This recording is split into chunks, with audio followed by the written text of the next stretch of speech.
Assalamualaikum warahmatullahi wabarakatuh. Selamat siang mahasiswa semuanya. Hari ini kita akan memulai topik yang sangat penting dalam mata kuliah microcontroller, yaitu terkait pengenalan Arduino dan penerapannya. Jadi, Arduino adalah salah satu platform microcontroller yang saat ini sangat populer karena mudah untuk dipelajari dan banyak juga digunakan oleh industri maupun pendidikan, bahkan penggemar atau hobi. Banyak juga inovasi di bidang IoT atau otomasi rumah tangga hingga riset ilmiah yang menggunakan Arduino dan memanfaatkan Arduino ini. Oke, jadi dalam pertemuan hari ini kita akan membahas terkait apa itu Arduino, kemudian bagaimana cara kerja microcontroller Arduino, kemudian bagian-bagian yang ada pada board Arduino atau papan Arduino, dan juga nanti kita akan melihat contoh aplikasi nyata.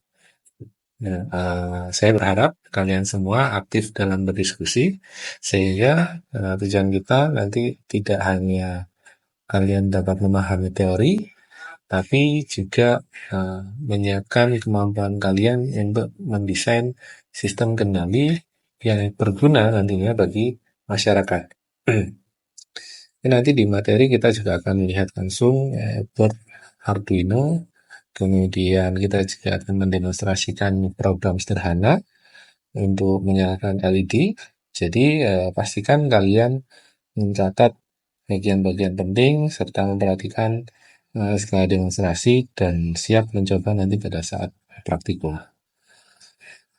Nanti penilaian kita ada pada partisipasi diskusi kelas, kemudian ada kuis tertulis ya terkait konsep Arduino, kemudian ada tugas individu, dan yang terakhir ada penilaian praktikum.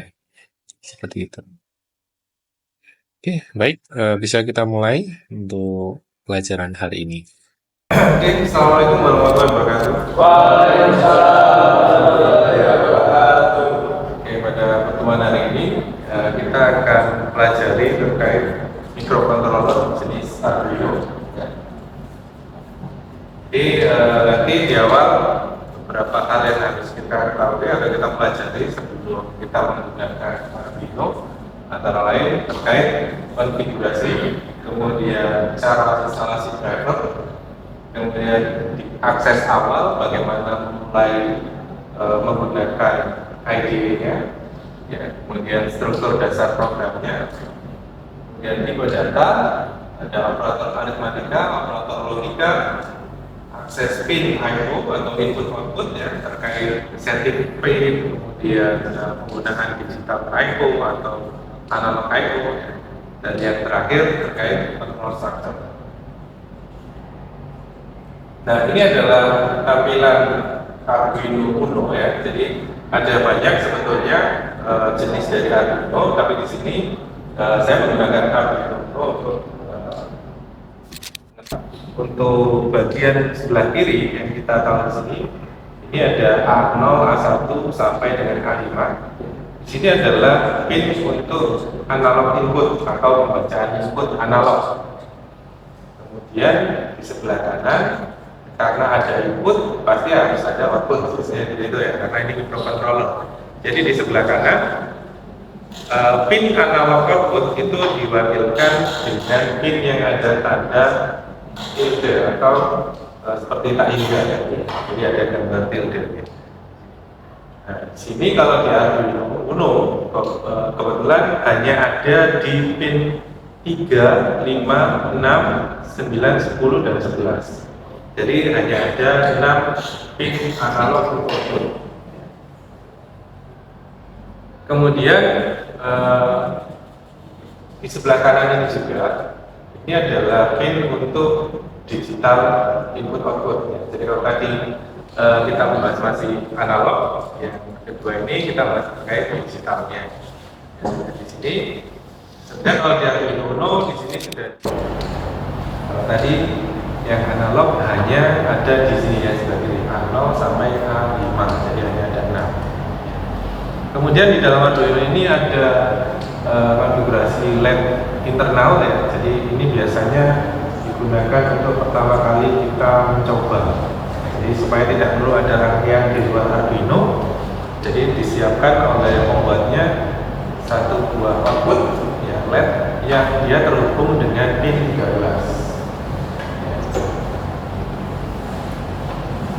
Kemudian terkait instalasi softwarenya, jadi nanti kalian download Arduino IDE di alamat website resminya karena itu open source ya.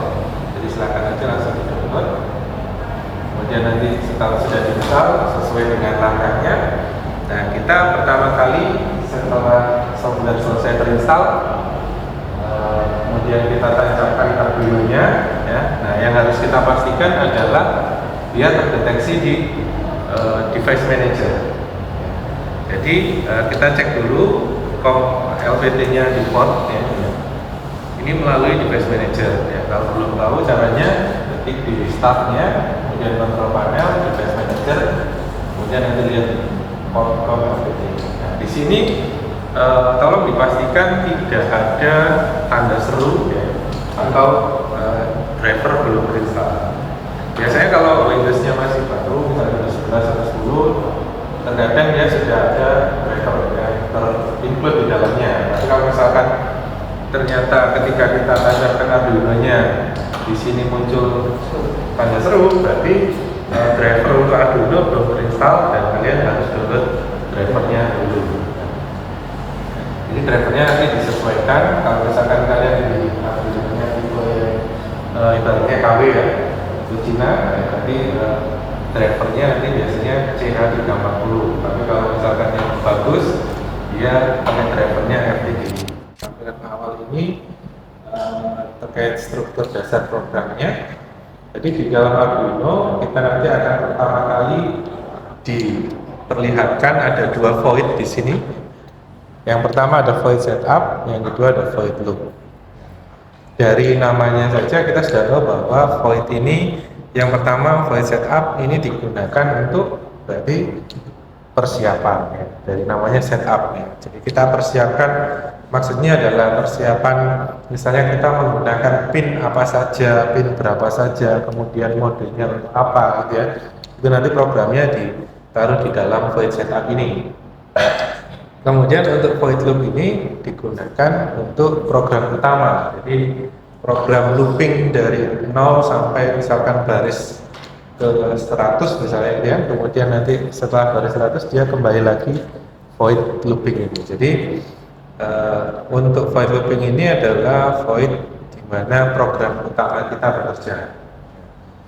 Nah, kemudian kalau void setup, nah ini adalah void persiapan yang hanya dikerjakan satu kali ketika Arduino dinyalakan. Ya, makanya dia disebut untuk setup atau persiapan saja. Jadi pertama kali Arduino dinyalakan pasti masuk ke void setup untuk preparation. Pin-pinnya digunakan input atau digunakan output. Kemudian kalau sudah selesai dari void setup, dia akan masuk ke program utama yang ada di void loop.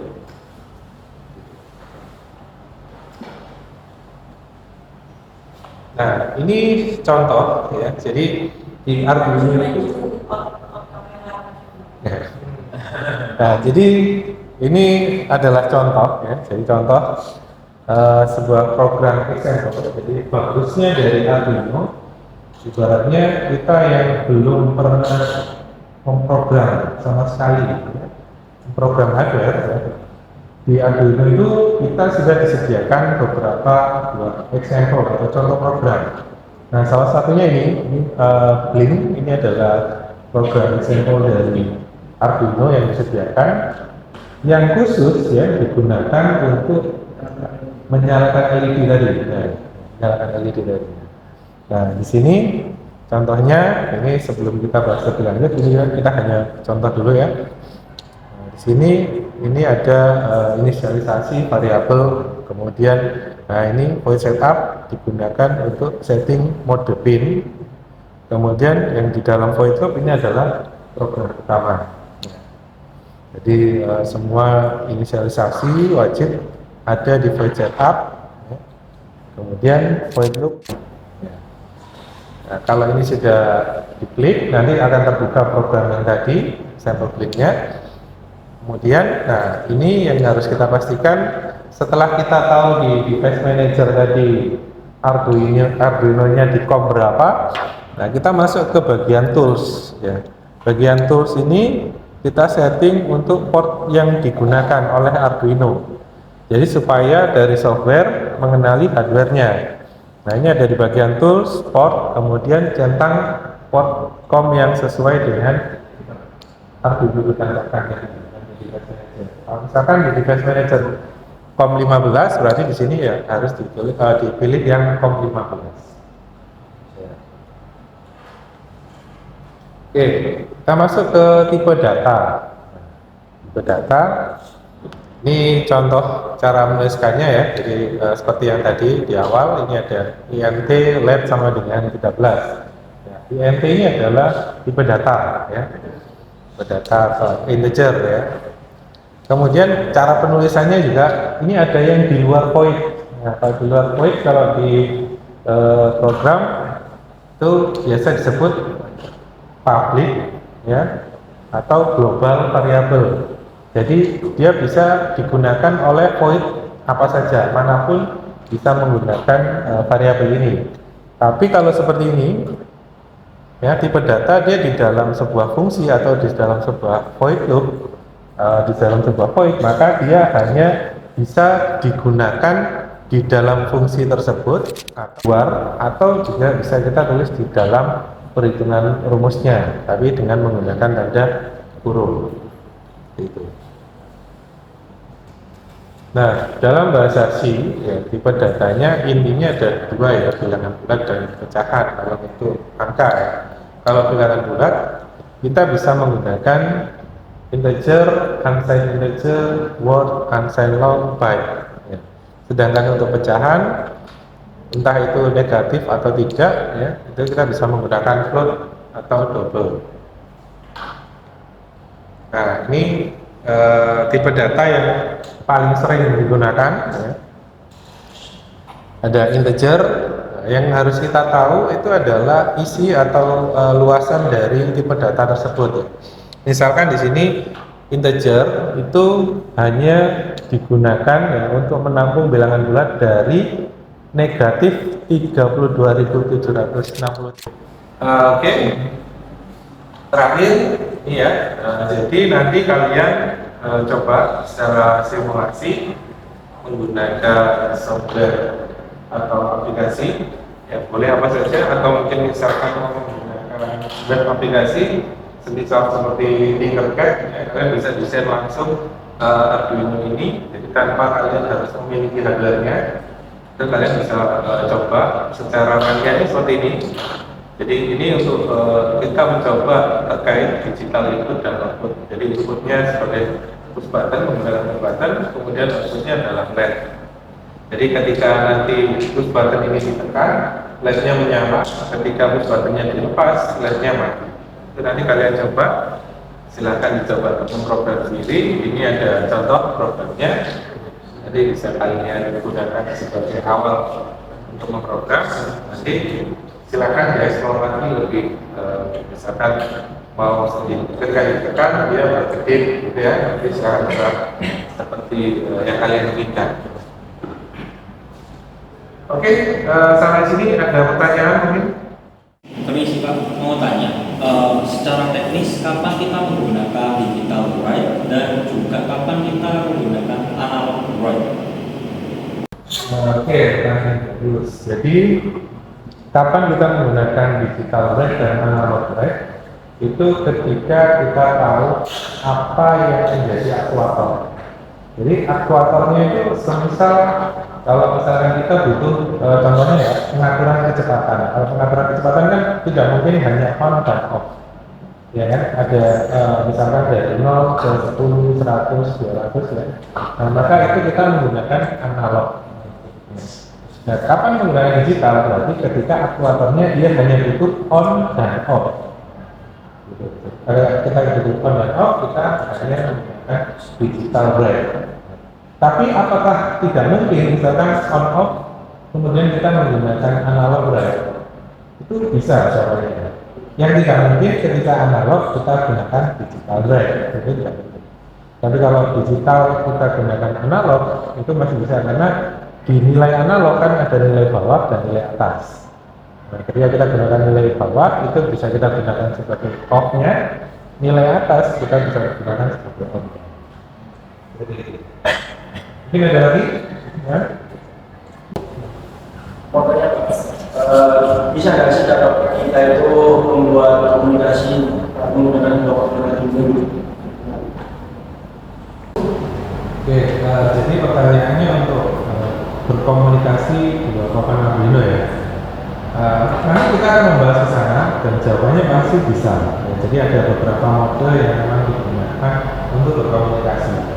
Komunikasi melalui serial, kemudian nanti ada mode I2C, ada mode SPI. Ya. Jadi nanti pembelajaran lebih lanjut kita akan mengarah ke sana. Dan jadi jawabannya bisa. Oke, ya. Ada lagi mungkin?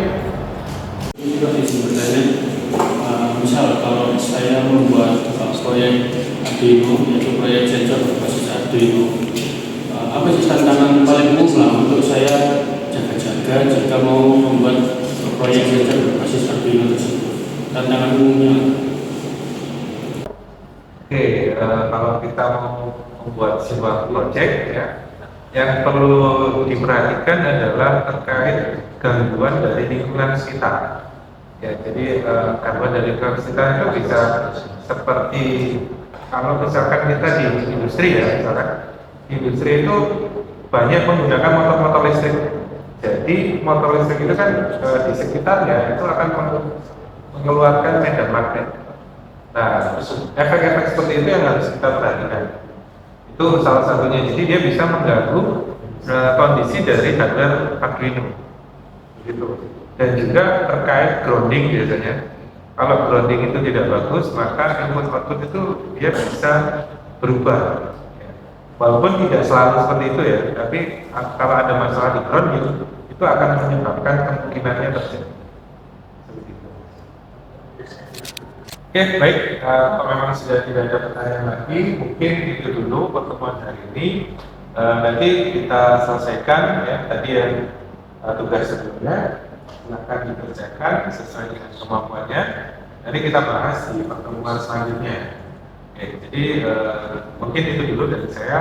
Saya tutup. Terima kasih atas kehadiran dan waktunya. Assalamualaikum warahmatullahi wabarakatuh. Terima kasih Pak.